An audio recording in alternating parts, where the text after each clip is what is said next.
Il y a fort longtemps, bien avant que le royaume d'Eternitia ferme ses portes au monde de Britannia, il existait un prince au nom de Berna. Berna était courageux, beau et méticuleux. Il savait se faire apprécier des autres et respectait son peuple. Il était d'une extrême bienveillance à l'égard des plus pauvres. Un jour, il tomba amoureux d'une jeune femme qui s'appelait Flora. Orpheline d'une gentille famille, celle-ci résidait dans son château et l'aimait tout aussi passionnément. Elle attendait avec impatience ce jour où il demanderait sa main.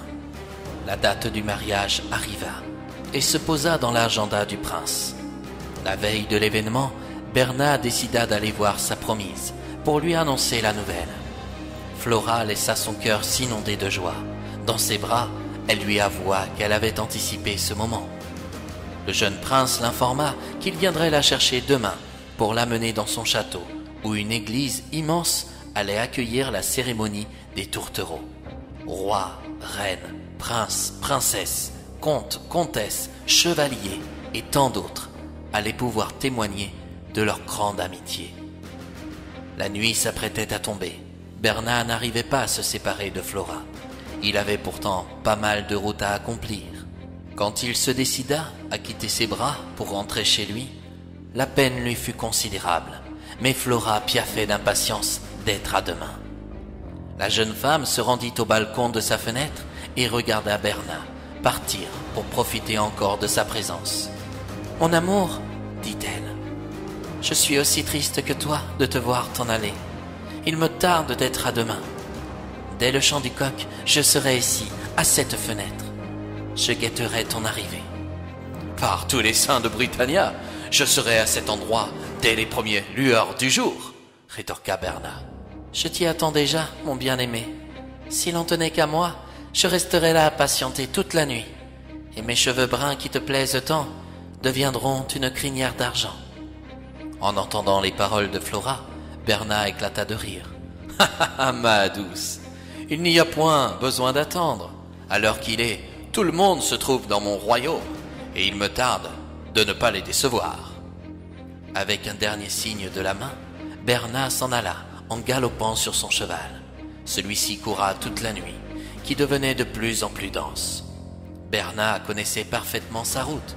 Il l'avait parcourue si souvent pour retrouver sa promise, et ce, de nuit comme de jour.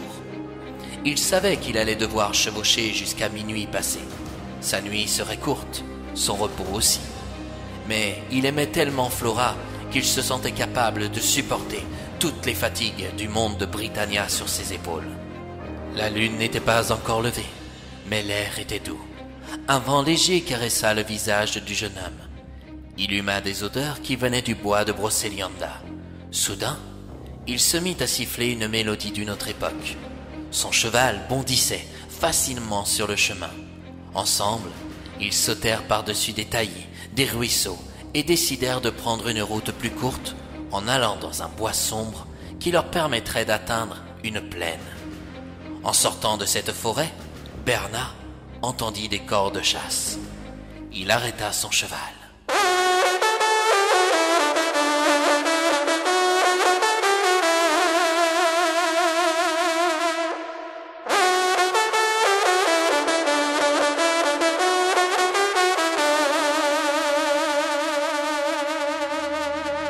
Qui pouvait bien chasser à une telle heure de la nuit dans une pareille obscurité? Il ne put s'empêcher d'aller voir et de suivre cette chasse, ne serait-ce qu'un certain temps. Au lieu de rentrer dans son château, la route lui sera plus courte pour retrouver Flora. Rapidement, il alla à l'endroit où il entendait les cors. Brusquement, la forêt s'illumina d'une lueur provoquée par les profondeurs du sol. « Par tous les Britanors, suis-je tombé sur un fabuleux trésor ?» En se rapprochant, derrière des troncs de chêne, il découvrit toute une troupe de chasse. La plupart des participants étaient vêtus de grands manteaux, rouges et noirs. Celui qui paraissait être le meneur était un vieil homme maigre, au regard perçant. Dès qu'il vit Berna, il lui fit un signe du bout de sa cravache pour l'accueillir chaleureusement.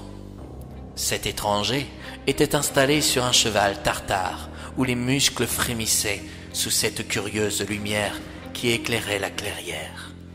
Autour de lui, des hommes retenaient leurs chiens, impatients de chasser. Bernard entra dans le groupe. Le meneur souffla dans le corps avec folie. Quand il eut fini, tout le monde entendit au loin une église qui sonnait les 12 coups de minuit dans un silence bien pesant. Au dernier son de cloche, le groupe s'élança dans un galop furieux. Ces bois, que Bernard connaissait bien, lui parurent immenses, voire interminables. Les ruisseaux se succédaient à d'autres ruisseaux, y compris les ravins, les clairières, et cette lumière qui éclairait la troupe au départ restait auprès de tous, collée au sol. Le vent se leva. Les arbres semblaient fuir quelque chose. La route n'en finissait pas. Les chiens continuaient d'aboyer, et Bernard entendait toujours les échos du corps que le vieil homme maintenait, installé sans selle sur son cheval noir. Soudain, des montagnes apparurent. Ensemble, ils les franchirent pour s'élancer par-dessus des lacs.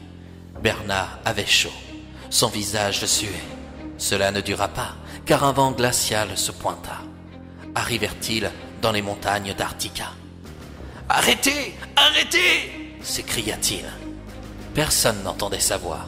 Son cheval continuait de galoper sans paraître fatigué. Des montagnes blanches se décimèrent sous leurs pieds, et soudain, le groupe s'élança encore plus vite, mais cette fois sur la mer, pour retrouver un rivage assez lointain. Terrifié, Bernard voulut quitter son cheval et tomber au sol, mais ses étriers se refermèrent sur ses pieds, le serrant comme un étau brûlant. Son cheval le possédait. Il n'arrivait même plus à bouger.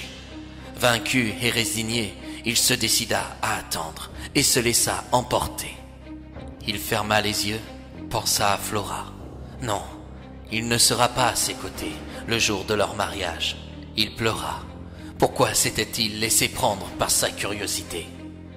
Son calvaire dura longtemps, longtemps. Cette nuit ne trouvait pas sa fin, et cette lueur qui semblait jaillir sous les pas des chevaux demeurait de plus en plus forte.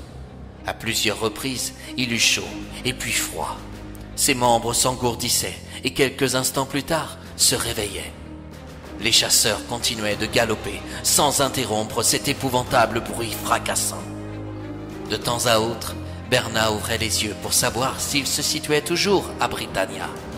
Il voyait des montagnes, des plaines, des lacs. Et puis, il refermait les yeux, car son cœur se trouvait de plus en plus déchiré. On l'éloignait de sa future femme. Brusquement, alors qu'il se laissait aller au fond du désespoir, sa monture s'arrêta.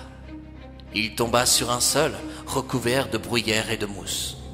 Au loin, il entendit le chant d'un coq. Les premières lueurs de l'aube se levaient. Encore choqué par tout ce qu'il venait de vivre, il reprit péniblement sa respiration. Il regarda autour de lui. Il était dans une vallée où il percevait la forme indécise d'un château.